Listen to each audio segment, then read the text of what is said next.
কিছু নেই, যখন যেখানে ইনভিটেশন দেওয়া হয় সব জায়গাতে আমি যাওয়ার চেষ্টা করি। আর আমি এই ধরনের প্রোগ্রামগুলো আসলে খুব পছন্দ করি। আমি নিজে খুব social kind of a person, so যে কোনো সোশ্যাল প্রোগ্রাম, সামাজিক অনুষ্ঠানে অংশগ্রহণ করতে ভালো লাগে। আর আজকে যেখানে এসেছি সেকেন্ড কাপ, এটা একটা চেইন কফি শপ।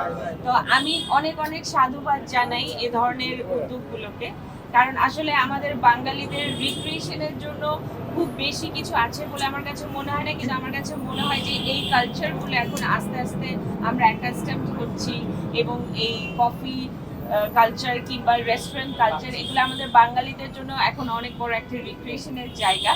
আমাদের যখন মন খারাপ থাকে বা কোনো কিছু নিয়ে আমরা খুব বেশি এক্সস্টেড থাকি, তখন আমরা চিন্তা করি একটু রেস্টুরেন্টে গিয়ে খাই, একটু কফিতে গিয়ে বসি, একটা আড্ডার পরিবেশ হয়। তো আমি এই জিনিসগুলোকে সবসময় সাধুবাদ জানাই। আর আমার খুব ভালো লাগে যে ইদানিং আমি দেখছি যে বাংলাদেশে অনেকগুলো ইন্টারন্যাশনাল চেইন, যেমন এটা যেমন সেকেন্ড কাপ, এর আগে মানে আজকে যারা এই সেকেন্ড কাপটি এনেছে বাংলাদেশে, তার আগে দেখেছি যে আরেকটি ডেজার্ট শপ আছে সিনামন, এটাও তারা বাংলাদেশে এনেছে, এবং আরো আছে আমাদের বাংলাদেশে যেমন ক্রিমসন কাপ, অনেক কিছু। তো এই জিনিসগুলো নর্থ এন্ড আছে কফি। তো এটা এখন দেখা যাবে যে একটা বিশাল কম্পিটিটিভ মার্কেট হয়ে যাচ্ছে, এবং কম্পিটিটিভ মার্কেট অ্যাকসেন্সে ভালো, তখন একটা প্রচেষ্টা থাকে যে একজনের চাইতে আরেকজন কিভাবে আরো বেশি করে ভালো করবে। তো সেটা আমাদের, আমরা যারা ভোক্তা, মানে আমরা যারা আসি এখানে, আমাদের জন্য খুব ভালো। তো আমি খুব খুব সাধুবাদ জানাই এবং অনেক অনেক বেস্ট উইশেস দিচ্ছি যারা এই উদ্যোগটি নিয়েছে। আপু এখন কি নিয়ে ব্যস্ত আছে? এখন অবশ্যই গান নিয়ে ব্যস্ত আছি, কারণ আমি তো আসলে ছোটবেলা থেকে আমার যেহেতু গানের পরিবেশে আমার জন্ম, আমার বাবা গাজী নাজরুল আনোয়ার, তিনি বাংলাদেশের সুপারস্টারের একজন লেজেন্ড পার্সন ছিলেন। তো আমি সবসময় চেষ্টা করেছি যে বাবার লেখা গানগুলোকে তরুণ প্রজন্মের সামনে আরো বেশি করে আনতে, পুরোনো গানগুলো স্পেশালি। কিন্তু বাবা আসলে যাওয়ার আগে আমাকে বলে গিয়েছেন যে শুধু পুরোনো গানগুলো করছো, আমার লেগেসি ধরে রাখছো, আমি খুব খুশি। কিন্তু একজন শিল্পীর মেইন আইডেন্টিটি হচ্ছে তার মৌলিক গানে। তো বাবা দিচির খাতা নামে একটি খাতা রেখে গিয়েছেন, সেই খাতায় আমার জন্য বেশ কিছু মৌলিক গান তিনি রেখে গিয়েছেন। আমি এখন আপ্রাণ চেষ্টা করছি সেই কাজগুলোকে আপনাদের সামনে দর্শক শ্রোতাদের বাবাকে কখন মিস করেন? বাবাকে আমি প্রতিটা মুহূর্তে আসলে মিস করি, কারণ বাবা শুধু আমার বাবাই ছিলেন, আমার বন্ধু ছিলেন। আমার জীবনে যাবতীয় যা কিছু ঘটেছে বা ঘটে সবকিছু বাবার সাথে শেয়ার করতাম, বন্ধুর মতো বাবার পরামর্শ নিতাম, বাবার সাথে অনেক গুণসুটিও হতো। তো সবকিছুই আসলে আমি অনেক অনেক মিস করি। আচ্ছা, সেই গানগুলোর মধ্যে থেকে দুটি লাইন কি আমরা শুনতে পারি? অবশ্যই, কেন না। যেমন বাবা বেশ কিছু দেশের গান আমার জন্য রেখে গিয়েছেন, এর মধ্যে একটি গান আমি শোনাই। বাবা তো খুব দেশপ্রেমিক মানুষ ছিলেন, আমি ছোটবেলা থেকেই দেশপ্রেম দেখে দেখে বড় হয়েছি। বাবা যেভাবে হৃদয় লালন করতেন দেশকে, দেশের মানুষকে, সেটা দেখে আমি মুগ্ধ হতাম। তো একটি দেশের গান আমি একটু দুই লাইন শোনাচ্ছি।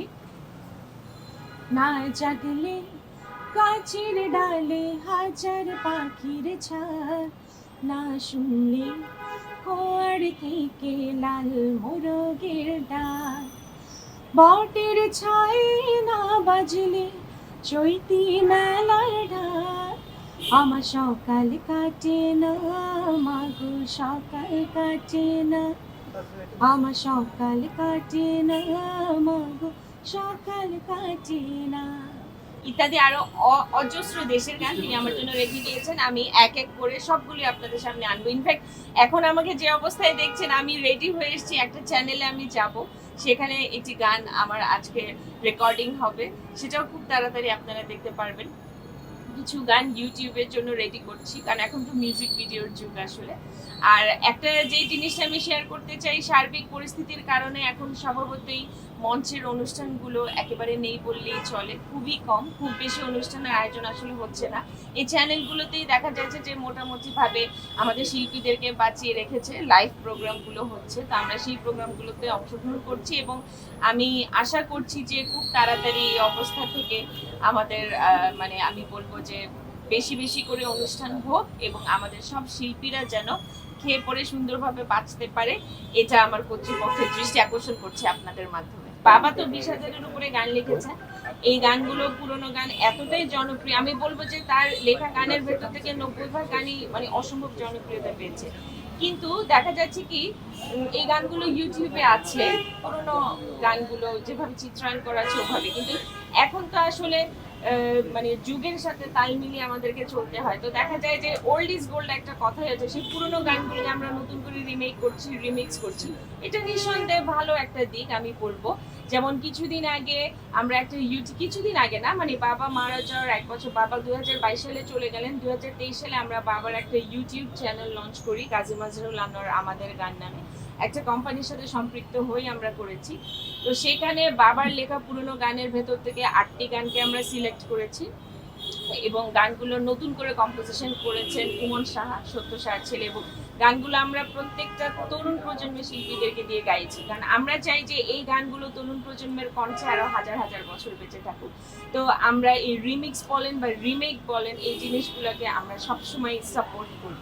এবং আমারও প্ল্যান আছে যে বাবার লেখা বেশ কিছু গান ইতিমধ্যে আমরা কালেকশনও করা শুরু করেছি, কারণ বাবার মতো যারা লেজেন্ডারি পার্সন আছেন ওদের কাজগুলোকে যদি আমরা সংরক্ষণ না করি, একটা আর্কাইভ তৈরি না করি, তাহলে তো তরুণ প্রজন্ম আস্তে আস্তে ওনাদেরকে ভুলে যাবে।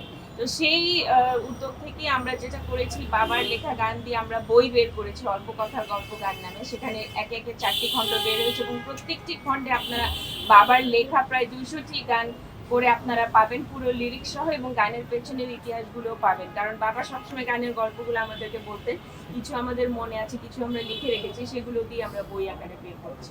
তো এভাবে একটা পাণ্ডুলিপি আকারে আর্কাইভ তৈরি করছি এবং ভবিষ্যতে আমাদের এটাও ইচ্ছা আছে যে বাবার নামে একটা একাডেমি করব, সেখানে বাবার যত কাজ এবং বাবার ব্যবহৃত জিনিসপত্র সেখানে থাকবে।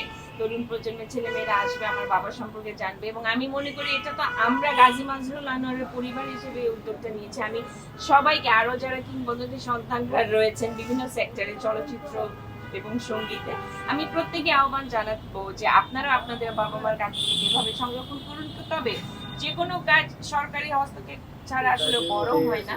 আমরা সরকারের কাছেও থাকলো যে আপনারা এই কিংবদন্তি মানে আর্টিস্ট যারা রয়েছেন আমাদের বাংলাদেশে, যাদের কাজের মাধ্যমে বাংলাদেশের সংস্কৃতি, গান, চলচ্চিত্র সমৃদ্ধ হয়েছে, তাদের কাজগুলোকে আপনারা সংরক্ষণের ব্যবস্থা নেন, একটা প্রপার আর্কাইভ করেন, যেটা আমি বলবো যে আমাদের তরুণ প্রজন্মের জন্য একটা পাথেয় হয়ে থাকে।